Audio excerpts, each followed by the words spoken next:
right. We've got a special episode this week where we have paired up with Founder Institute Malaysia in conjunction with the relaunch of the chapter and the opening of the cohort 4 applications. Today, we're going to bring you a special edition where we ended up hosting Eric Cheng, the co-founder of Carsome, to talk about what it takes to build Malaysia's first and only unicorn and building a global business. This is a fantastic edition. As I said, it's paired up with Founder Institute Malaysia. If you or anyone that you know is an aspiring entrepreneur that's looking at get going, please check out Founder Institute Malaysia at fi.co and apply to the upcoming cohort. So I want to jump in now. I want to introduce Eric Cheng. I'm very, very happy to have him. Everybody within Malaysia and outside, I'm sure, has heard of Carsome and heard of Eric Cheng, but may not know the story behind getting to that success. So as you know, Eric is the co-founder of Carsome. So Eric, I want to thank you very much for being here with us today. And I'm eager to hear some of the story behind Carsome. Hey, Kevin. Hi. My pleasure to be here. And hi, everyone. Good evening. Happy to share as much as possible in the next 45 minutes. Yeah. Very cool. Very cool. So, you know, as most people who know me and the most people that have listened to me having conversations with entrepreneurs know that I always want to start with kind of the origin story. So take me back. How did you end up becoming an entrepreneur in the first place? And then how did that pathway lead to you launching Carsome? Sure. Yeah. So I think that the story goes with, Carsome is not actually the first company I've started.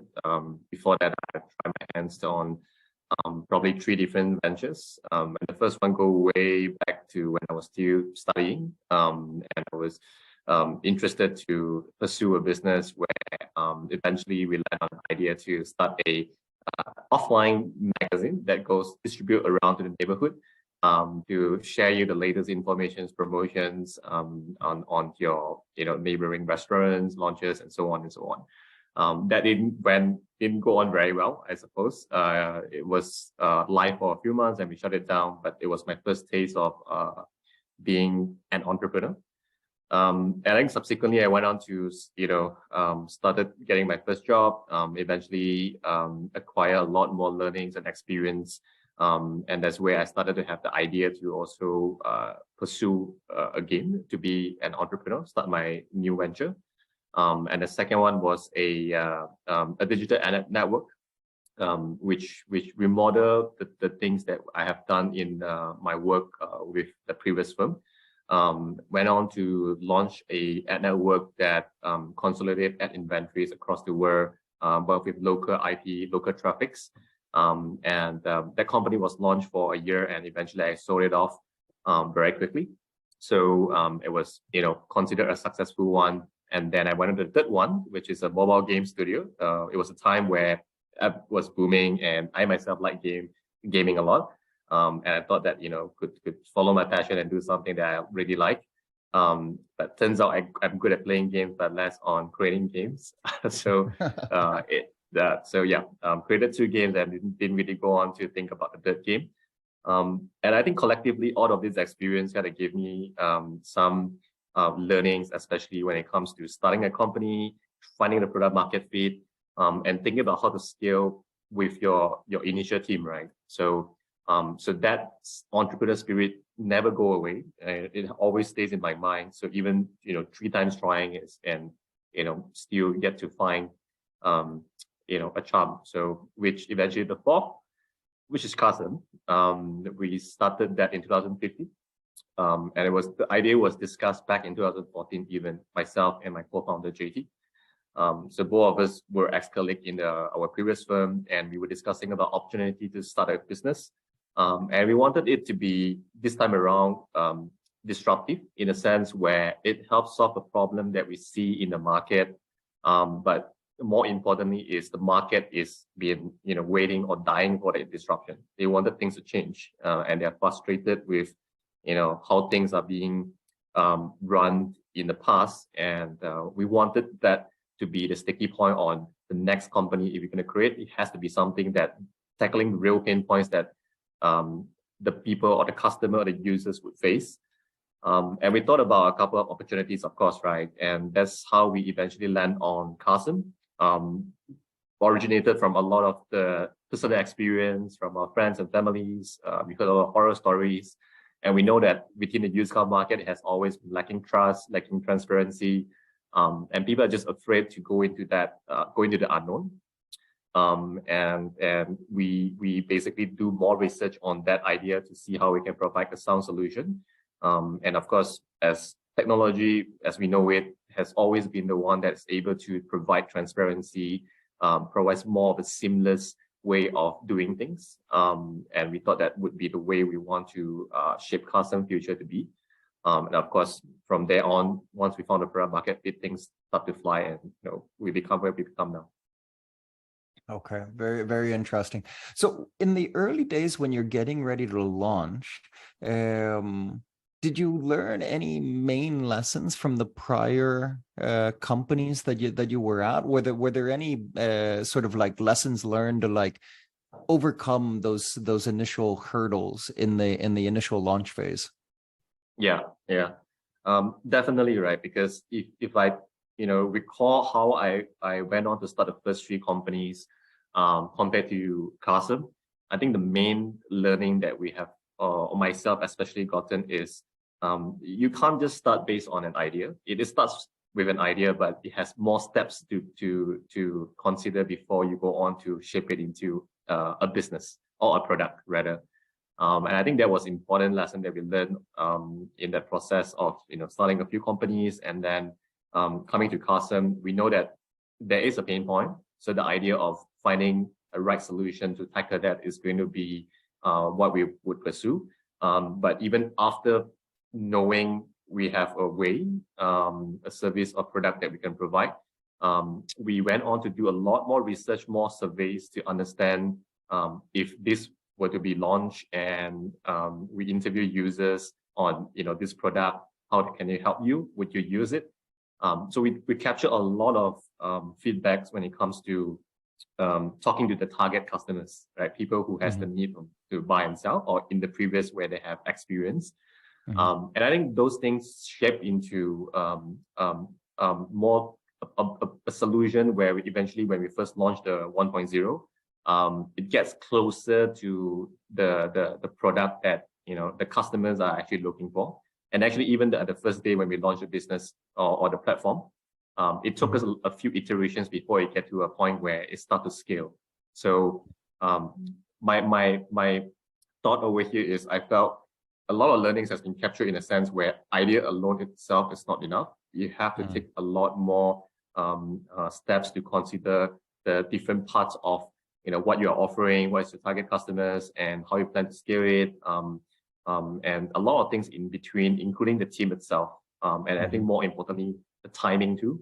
All of this combined would help you to increase the likelihood of the product finding success, which is a main difference when you think about that comparing to previous. I just launch an idea and run it very quickly, and of course crash and burn. Yeah. An idea is definitely not enough. It's an important part of the equation, but it's the execution. So let me ask you, when you were talking about the kind of the customer validation and having conversations with people that were out there to assess kind of this pain point and get a better understanding of it, how did you go about doing that? Was it mostly among family and friends, or did you kind of go out into a high foot traffic area? How did you talk to people? What was the step in order to get those feedbacks? Yeah, so the idea at the very beginning was because we saw there's pain points when I discussed with my co-founder that, hey, when it comes to buying and selling cars, what are things that we face? And then we realized that the entire process itself is not being put transparent to the consumers, right? For example, if you plan to sell your car, with Carsome now, you get to know the price, you get to know the car condition, and you are selling at a price where it goes beyond your vicinity. It goes to nationwide. But as compared to before, Carsome, what you encounter is how do I actually how do I know how much should I sell the car? What is actually the right price between the market? And every single used car in the market has different condition, and that plays a huge role when it comes to assessing the car price. So that's one part of the equation where there's a lot of information or data points is not involved. And it's based on the experience that we articulate, right? When we discuss, we felt that these are the areas where it has to be shaped up to have the understanding before you make that well-informed decision. And then there's also the other part of the business, when we sell these cars, where do we sell it to? So in the initial days, when we run our selling service to consumers, like if you don't want to sell a car, you sell it to us. These cars are always been sold to the dealers, the used car dealers. So equally on the dealers, they also have that procurement needs. They need to find inventory to sell. So, and their expertise lies in selling cars, not in finding cars. So, so there lies a pain point where there wasn't a significant source of supply that they can look for cars. And equally, they also have that issue, right? Like what is actually the right price? And then you find yourself in a market where there's a lot of brokers in between, taking different cuts and making the selling and buying price become either selling at cheap, but buying it at a very expensive price. So, and the interview process starts from a point where we interview consumers on one end to try to understand, like when it comes to selling, what is the most important factors and things that you consider, and what would you like to see, right? If you provide a platform that help you take away that pain, headache. And then on the dealer side, we ask the same question as well. Like if we provide a platform that we can solve this in this format, how would it help you? And we get very simple answers. It's very interesting because like both sides of the users would basically say the same thing, where they want the service, and if your service just didn't work, I would just not use it anymore. So we find ourselves in a position where there's a lot of people dying to try the service, and they don't mind trying it. And if they use it and they like it, they start to become sticky to the platform. Even though, like for sellers, it can be selling after a few years, but they start to mention it to friends, families about the feel good factor and all. And likewise for dealers, they start to use us as a procurement platform. And so those interviews help a lot in shaping the end product and the platform. How do we run the end-to-end and bridging the gap? Okay. So there's this variable in it that you had mentioned in regards to some transparency around the pricing of what do I sell the car at for the dealer? What should I be buying at the price at and then reselling it at? So I am curious, when you come in and are looking to provide a solution for this space, do either you or your co-founder have like a car background where you kind of had some understanding of the pricing? And if not, how did you guys come up with a way in order to help that pricing decision and create transparency around it? Yeah, so we don't, right? So both of our background we came from an advertising industry, so we have the marketing knowledge, digital acquisition knowledge, and so on, but less on anything automotive. But I think that is a blessing in disguise, especially when you look at the way we approach the business problem, the problem statement, the business model comes in a point where we try to think from a customer standpoint, and we design the design the product to help solve the problem, which in turn we also instill and think about how do we create a business out of that product. So very little about automotive knowledge in that process, apart from some areas where we require, like for example, the inspection knowledge, how to check a car. So we then hire, of course, people who know and have that domain expertise, but shape it into a format where it becomes easy and user-friendly, so that both sides, whether it's the clients like the dealers or even the consumers, when they use the platform, what all they seek for is that service that you provide to them. And what we are trying to achieve is to prepare a platform to be able to provide that service, while areas where we need that domain expertise, like for example, inspection knowledge, we get it from the automotive talent. I don't know how to code, so when it comes to coding, building the platform, we have the tech talent engineers to help us to develop it, and so on, right? So this is how we basically shape up, right? But all of these talents, as they come on board and do things that we are doing in Carsome, one thing you'll find in common is the problem statement and where the business direction is going is very clear. Like, we want to solve the customer problem when it comes to selling and buying. These are the products. How do we make it better? And then we start going into details, right? So there's never a point where, I do not know what I'm doing, even though I might not be good at, say, inspection or coding or marketing. But the mission remains the same, which makes the team work together a lot more seamlessly. Okay, and then you're able to identify some of your gaps, so you can look at it and say, okay, I need tech talent in order to help me build something in order to address this gap in what we're trying to get. Because if you have the clear vision on where it's going, it's a matter of getting the resources around you to help you build towards that. Am I understanding that? Yeah, for sure. I'll give you an example, right? I still remember the first day when we launched our platform to the dealers, and we had a lot of cars going in. Actually, not that many cars. But the first sessions of the auction where we run it to the dealers, we received maybe 30 offers for cars, and it's not a huge number, right? But we get so excited. But very quickly, the number from 30 jumped to 100 in the next day, and then more in the next couple of weeks, right? So then that's when you realize that we need more scalable infrastructures to back up that activity that's going on, because all of this happen in real time. And at the back of it, this is just one way to facilitate. There's also a lot of other things like the payment, the transactions, and all. So things all tie together, which is where you kind of basically assess, right? Oh, we need more engineers who have this kind of understanding to do these things. And that's how we went on to hire. Okay. And as you build, from the starting point, were you doing the inspection from the beginning, or is that something that you rolled out later on in developing the business? So at the beginning we don't. When we start doing the trial run for the service, so after a while we know that we needed it to be on a full-time basis, right? Like people internally doing the inspection, because we find that quality control is going to be very important. Like, what if the inspection inspected it wrongly, and then we fall into the positions that we are misreporting, right, the car condition. So very quickly, once we know that this is an essential skill set that's needed within the organization, we went on to build up a team, and it was led by people who have done that in a similar space. And I think over time that things develop into using technology to accompany with how inspection is being run.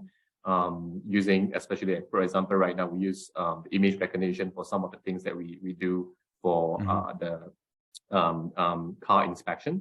And then at the same time, we have the inspection applications that allow the uploading of the data points and the pictures taking to be a lot more quicker as compared to you do it on a manual basis. So yeah, these things come into the picture as we continue to develop and understand more. But it's not there in the first place. Only after we start to improve, develop, and understand, then we went on to try to improve and scale it up. Okay. And how do you develop kind of those feedback loops in order to understand? So where you're gathering the information from the market, you're seeing how people are interacting, so that you can kind of look at it and say, okay, well, this is scaling up. We do need, this vision technology or those sort of aspects. How do you build the culture into your team to be responsive and attentive to those details? Yeah, I think at the end of the day, it always has to start with a problem statement, like what we are trying to solve. And I think not trying to just throw in tech jargons to try to make the solutions to be very innovative, but rather finding sound solution by applying some of this technology within the process, so that we can do things better and more efficiently. So that's where we would start by always stating the problem statement that we're trying to solve.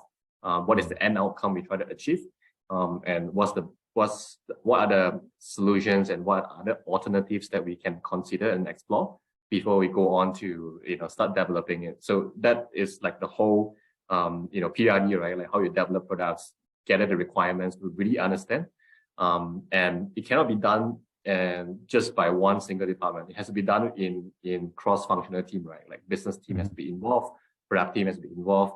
The engineers have to understand also what are they going to develop and what kind of time frame, because that is also going to be playing a very important role. So if you develop it, taking longer time than you should, does that really still make sense after when they launch? And there's a lot of things that we consider, but it has to always start with what is the problem that we're trying to solve, and using that to find a way to solve with the product, which, like the slide earlier, right? You never run out of problems to solve.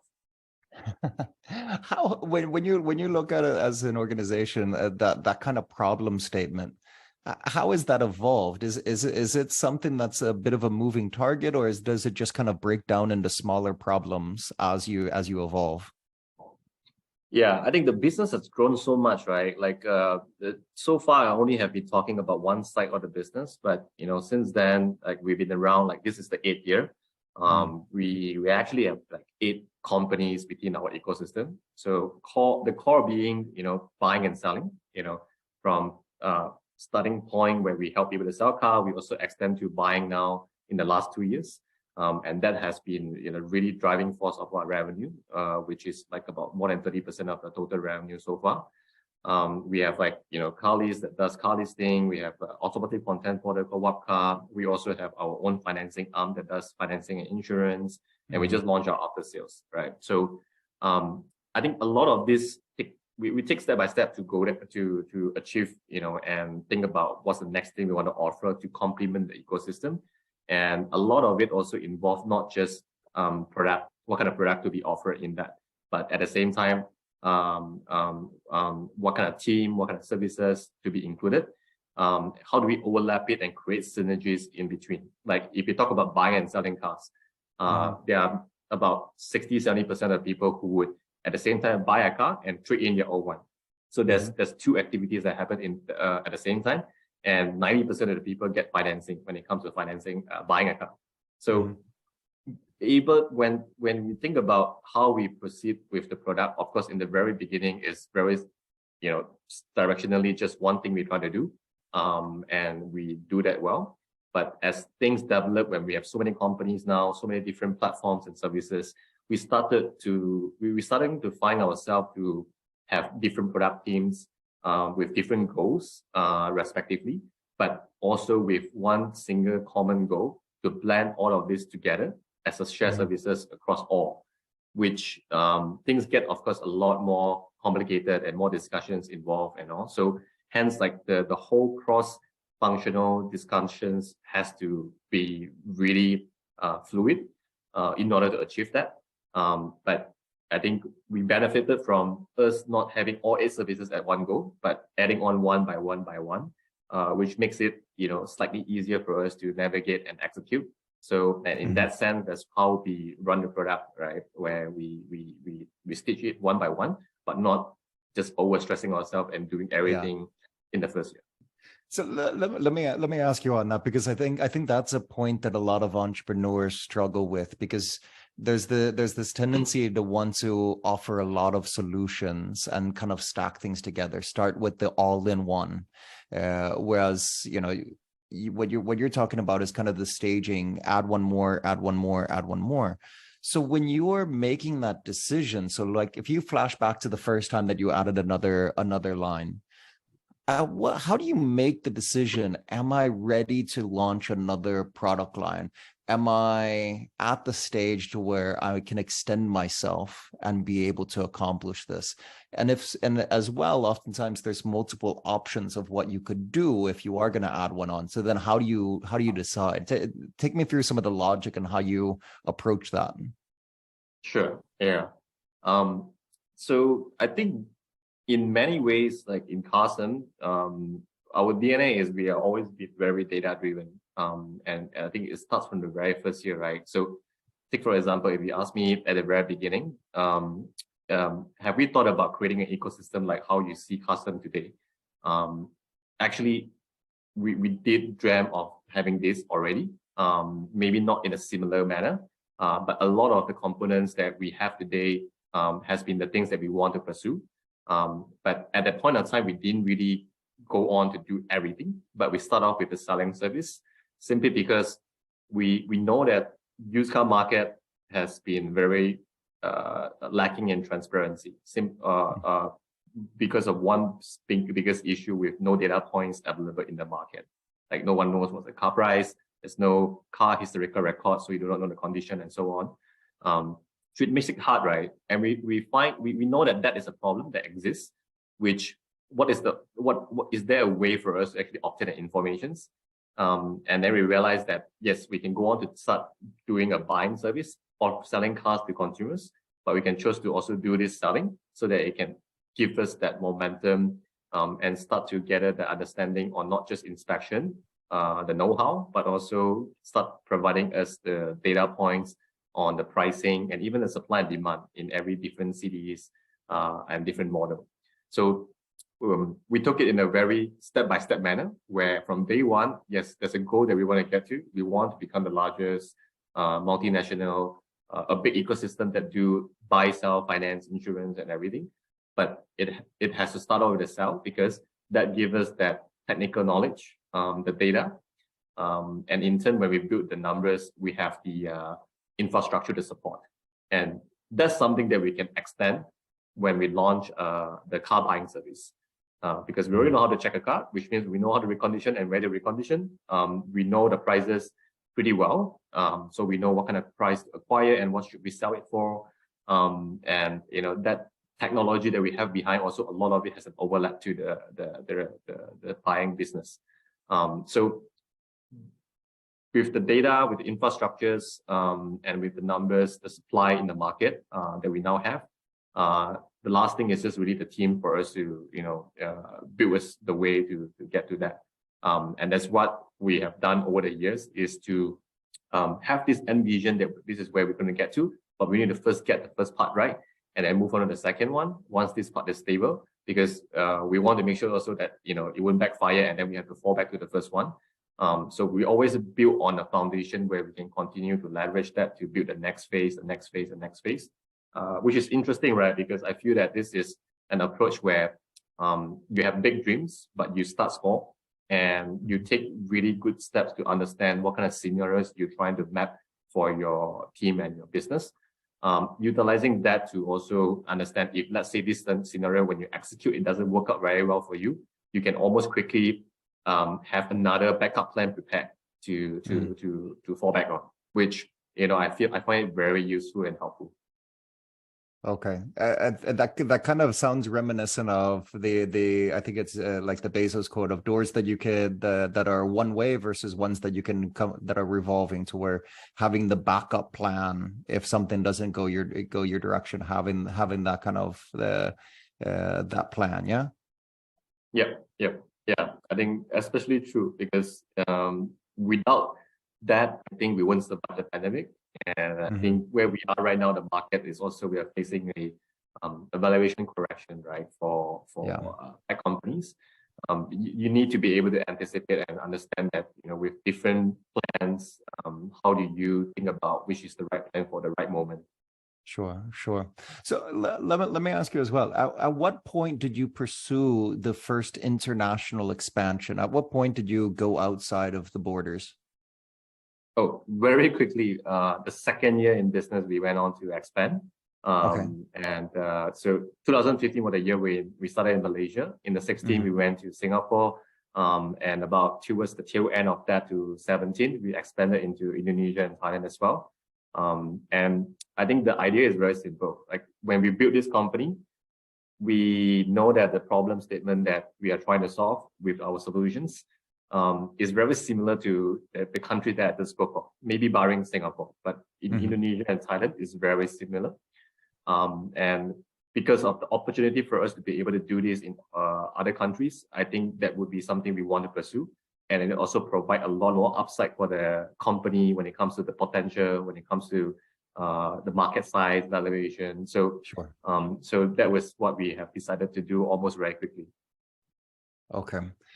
So when entering a new market, I mean, there's oftentimes this aspect of that when you're in your domestic market, the pathway to customer 1, 2, and 3 may be a little bit more straightforward because they're oftentimes close by.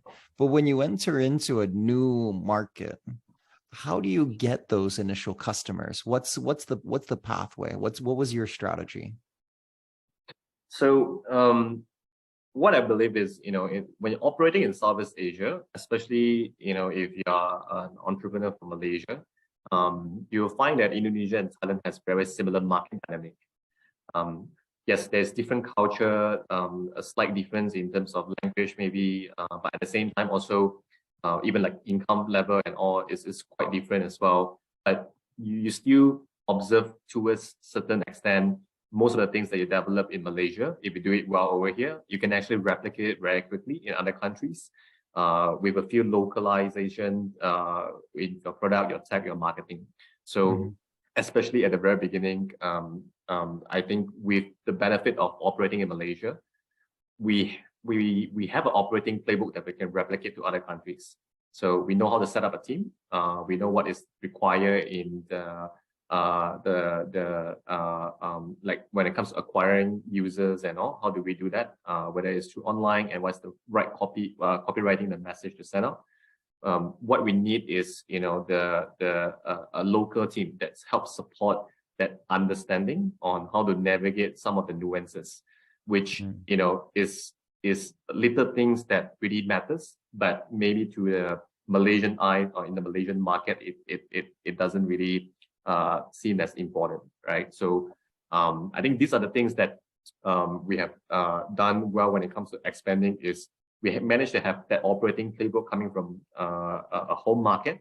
We did it well, we proved it, and when we replicate it, we can replicate the product, the tech, the team. But we needed the understanding of the local markets. That's where we hire the leaders, the GM, and some of the teams to be onboarded to help us start expanding. And very quickly, I think that would help you to acquire your first customers, and you start to understand better to get a feedback, how the product is being received in those markets. Okay, so there's kind of like a Pareto principle there where 80% is kind of the standardized playbook, and then you need to localize it a little bit by having that some layers of customization in regards to the local habits, customs, buying behavior, whatever the case may be. Yeah. I think especially true when you look at the market infrastructure of these few countries. A lot of industry is, in the past 5 to 10 years has been building that industry for the first time. Prior to this, they might not even have an economy before on those areas. When you look at tech startups that have done well, which in essence means, a lot of the problem statements is similar across. So then it only lies in the point in how do you firstly reach out to your customers, and secondly, how do you execute it well so they can start scaling. Okay.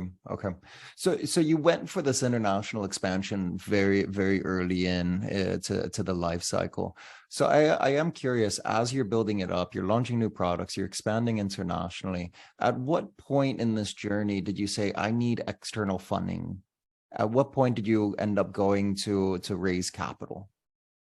Yeah, so I think when we first started the company, we always know that this company would be a venture-backed company. We have to take that route in order for us to expand, because it's a large addressable market, and there's a lot of things in between for us to get to an area where we can really capture a significant market share. But it takes time and it takes a lot of capital, and there's a lot of expansion need when it comes to doing that. We need to build our logistic infrastructures. We need to have the manpower to man the some of the consumer-facing centers, and then we need to have the product team, the tech team, also marketing, and the budget itself to acquire users. So when you map out that financial projection, then very quickly within the first year and second year, when you look at the projection, you know that at some point you would need the investment or a funding round to come in. So almost every other year, I would say, until more recently. I think we always think about, in order for us to unlock the next milestone, we need to raise a round of funding so we can pursue, bigger goals, more things to be developed within the business. So if you look at the history of Carsome, every year there would be a funding event. And that holds true, right? So a lot of our approach has been building towards being able to unlock the next milestone. And to unlock the next milestone, of course, it comes with the back of a new funding round so that we can continue to pursue further to do more things and so on. Okay.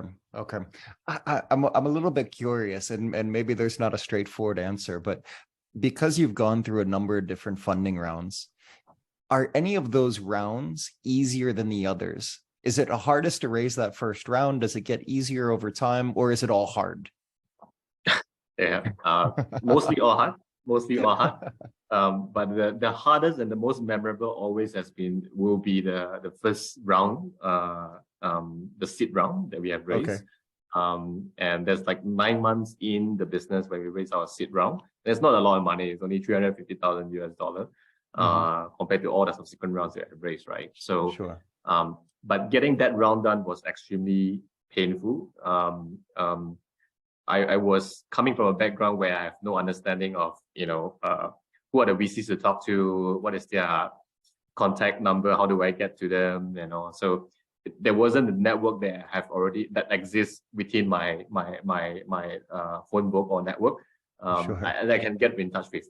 So it's hard, right? Which I had to start from ground zero, a lot of cold calls, joining events. Was fortunate to get a few introductions, but I think I easily spoke to about close to 60 investors still yet to get to getting the round done. So it was extremely difficult, and of course the company at the point of time was running out of money. It was bootstrapped using my own money and my co-founder's money, right? So yeah. But we're getting good traction. So just that we couldn't close the deal, but it was really, again, like fortunate. It's no skill or whatnot, just hard work. I have the 60 investor that I reached out to via a cold email. He replied, we met up, presented, and he liked the pitch. He eventually led the round. So that was how the first round was done. 60 investor reach contacts. That's a pretty extensive amount of list in order to go through. Yeah, and if you think about 2015, if there's even 60 seed investor in the scene, right? I don't think so. Yeah, and at that point, Southeast Asia overall was pretty nascent, let alone to talk about where Malaysia was at as well. So how did you find them in the first place? I mean, even LinkedIn wasn't as penetrated into this market at that point in time as well. So we didn't have all the tools of today. Yeah, I think just Google and did a lot of research work. Who are the VCs? Who should we talk to? There was already tech in Asia. There was I don't think there's others, right? E27, of course. So those sites is helpful in understanding what are names in the region. And again, like I was fortunate to also, because of joining some of the events, which is helpful to know more of the investors. And in turn, also they introduced other investors to me. But yeah, a lot of it is directly just trying to email to them, which is not the best method, to be honest, but I have no other channels to start off with. Yeah. Sometimes you have to do what you have to do. Cold emails, it becomes a necessity. And you'll be surprised when I raised my first seed round, I don't even know how to do a unit economics for my business. So that's how bad I am when it comes to fundraising. Yeah. At that point in time, we're saying at that point in time. Yes. So how has it changed in regards to what they want to know when you've gone through these different fundraising rounds? I mean, when you're really early on, you don't have a whole lot of financials and other sorts of things to display because you're still new. But now that you've gone through, you're 8 years old, so like your last one, how has it changed in regards to what kind of questions the investors are asking and what they want to know? I think a lot of it depends on the stage of the company. So for example, when you're early stage, typically you maybe have some number to show, but it's not going to be anything very significant, right? So I think at the stage where when you're raising a seed or Series A, most of the time the pitch need to be interesting in a sense that the solutions that you're providing is tackling a real problem that exists in the market.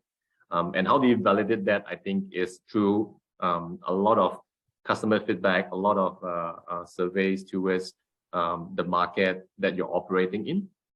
That allows you to articulate that the solution that you're providing to be something convincing and attractive. I think that's one thing that's important. I think the other thing that was equally important is the market that you operate in, whether it is big enough to navigate, right? And how big can you grow? Just for example, if you are successful, which 99% of the startups don't actually end up there, right? So sure, it has to be a market that is big enough to entice people to invest, right? So I think that's the second point. And I think the third is you don't have a number to show. You're talking about your problem statement and also the solution you're providing. So the team and how you yourself carry when it comes to pitching is going to be the most important factor. And most of the time, this is where it becomes the reason why investors are investing into someone that like at the seed round, right? Because of the charm or because they're very convinced towards the pitch that's done by this founder. But most of the time is because they believe in the founder, believe in them able to execute based on what they have pitched. And I think these three things combined would increase the likelihood of someone getting a round done, especially at the early stage. But as it goes to like the Series B, Series C, the conversation develops into numbers, into financial health, into scaling ability. So a lot of things where it's less about the founder itself, but more about the business. How do you operate the structure, and how do you build a structured approach in scaling while maintaining a good operating health, right? So all of these things become more of the questions that's being asked rather than questions like the market, the solution, and so on. Sure. So I guess it has somewhat of a similarity, but I also want to kind of probe on how you bring talent on board to the company as well, because as you progress, you're obviously needing to bring on more senior talent and so forth. But in the early days, when you don't have a whole lot of traction and you still need to find engineers to help you build the product and all of these sort of enabling factors to even get to that first milestone. How was it in those very early days, and how did you manage to convince people to like come on board of this journey? Yeah. I think that is a very tough one as well. Like you do not have the budget to compete with a lot of other companies that's more established, and is an unknown company. You're trying something that has not been heard of in the market as well. So I would say you attract a different breed of people. You attract people who want to really see things and feel the impact when it's being rolled out, be it doing things on the ground or be it developing like coding and so on, right? Building the platform. So like in a bigger company, obviously more things are established, which means that you have bigger teams, and the things that you develop and the things that you do might be a lot more minor, or rather it doesn't represent the entire picture, but it represents a part of the system, right? So but when it comes to the startup environment, it's very different. When you're starting up, you are pretty much doing almost everything. So you have the benefit of seeing the impact of your work being reflected almost very quickly, just because you do something right. And the more things that you do right, the more fulfillment, more achievement that you can see, right? So I think there was one of the biggest pull factor on convincing people to join us, provided with the opportunity that this company will go on to become really huge. It provides you that recognition as you continue to build your team. You can really thrive and finally get to the same point of probably even more rewards, more lucrative rewards, compared to you just stick to a big corporate. So the pitch would be slightly different in the sense where it's impact driven rather than the security. What of all things a startup can offer, security is not always one of them. You already referenced kind of how many startups actually make it all the way down the journey, but you can certainly do the impact of being able to see what you're causing into the organization. As you've grown, as you've had added headcount, has there been any struggles of finding sufficient talent here in Malaysia?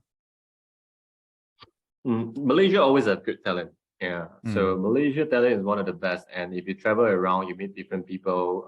I have met so many Malaysians that are helming, very influential positions is almost in different fields.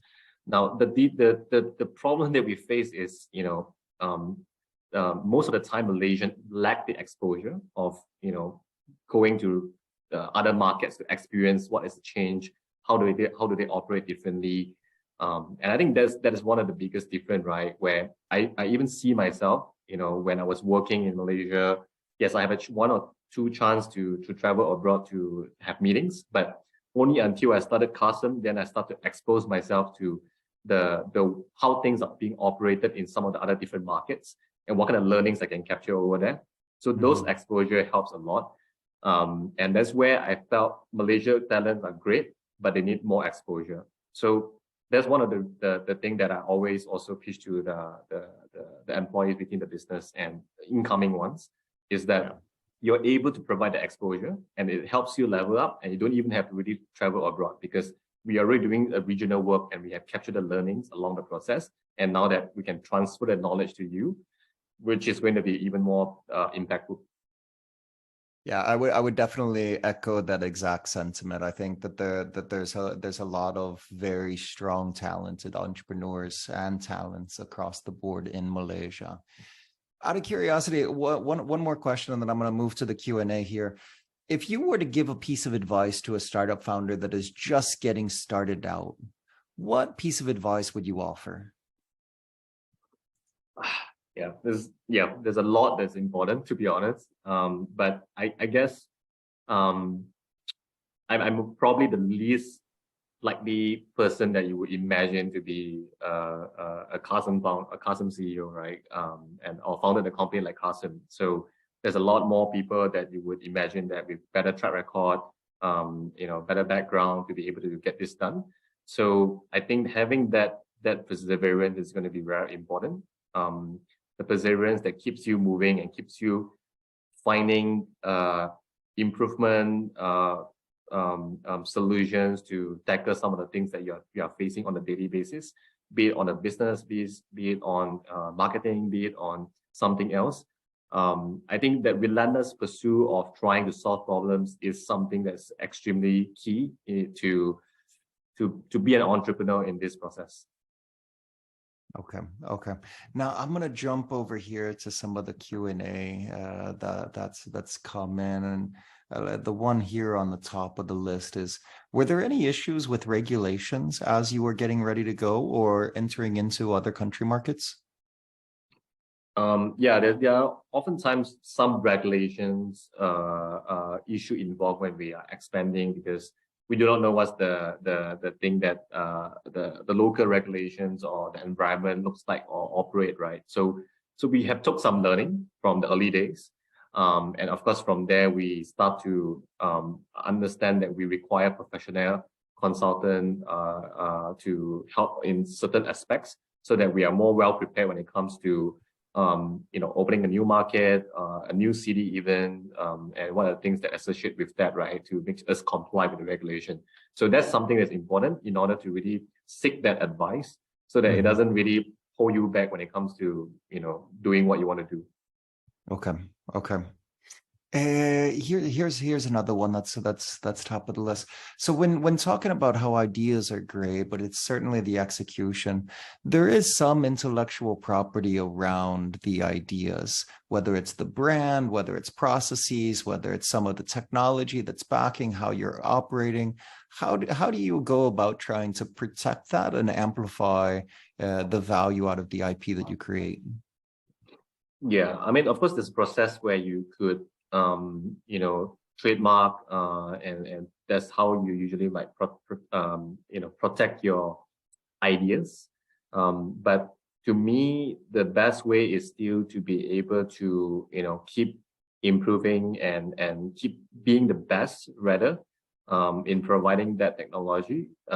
So I think that's what we learned in Carsome, right? That nothing can be, everything can be replicated and everything can be done, and keep improving. So I believe in order for us to, protect the idea well, that the only way is actually to be the best in it.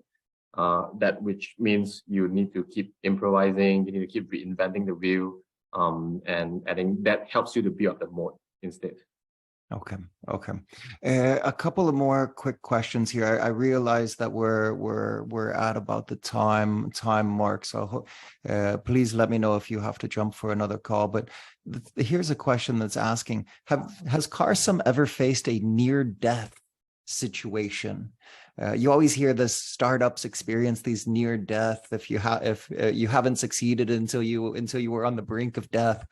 Has Carsome experienced that sort of situation? Yep.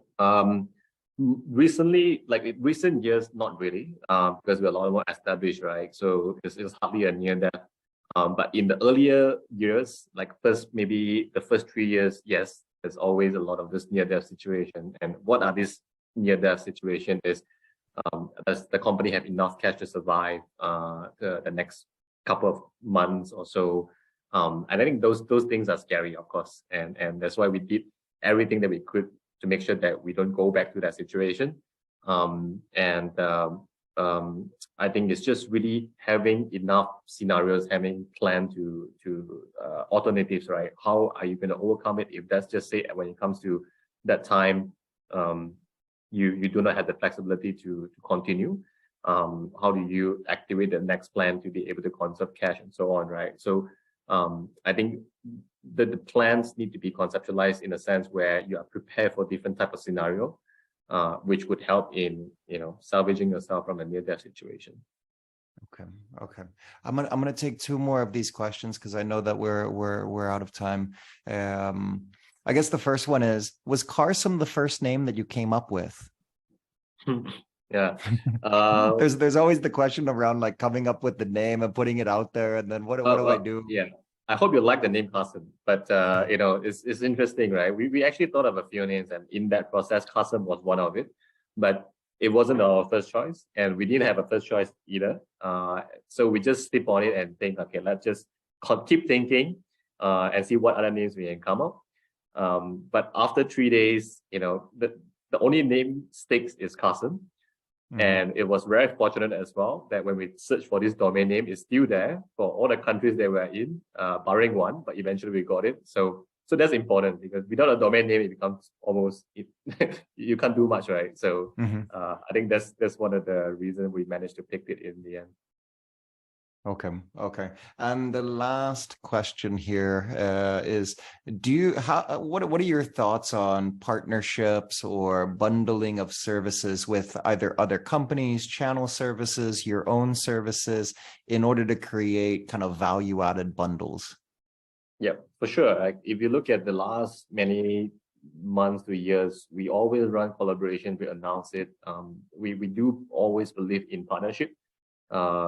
We believe in an open ecosystem that everyone can play a part. And I think for us, is our core business is on the supply to distribution. There's a lot of gain and upside. We can partner with other players to provide better services. So yeah, we do that. Okay, fantastic. My apologies to those who have questions in the Q&A that have not quite been answered, but we are out of time here. Eric, I want to give you a big thank you for coming on and sharing the story. I'm sure everyone that's in the audience has gathered a lot of very valuable information and kind of moved away the curtain into what was behind kind of the launch of Carsome and the process that you went through in order to build it to what it is today, the multinational large company that it is. So thank you very much. And with that, I want to thank everyone here for attending. I do want to remind everyone that we are currently open for applications for Founder Institute. If anyone has any questions related to Founder Institute, please contact either myself or my colleagues.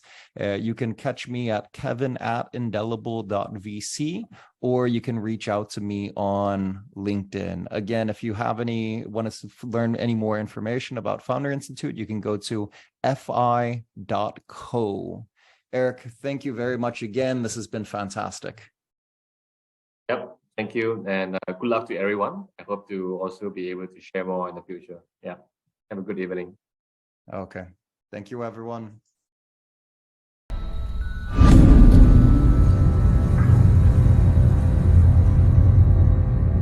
All right, that wraps it up for another fantastic episode of the Sea of Startups. If you've enjoyed this episode, please share it with a friend. Go onto iTunes or wherever you get your podcasts and leave us a review.